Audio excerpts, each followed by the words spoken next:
I need to do some painting and repair work on the back of the railing of my deck, but you can see with the ground sloping down towards the backyard, it's kind of an unsafe way to position a ladder. I am going to tie off the ladder on top, but I don't want the legs to slide. Now, one of the things few people know is that these feet are designed for flat surfaces. However, if you see this toothed end here, when you're in soft ground or like the grass, you can flip this around. You're going to want to do it on both sides.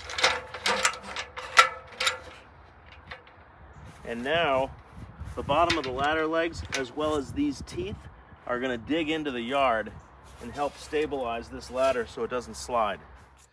Now with the sides of the ladder digging into the ground, along with those teeth on the feet digging in as well, this ladder is a lot safer for me to climb and there's minimal risk of it sliding.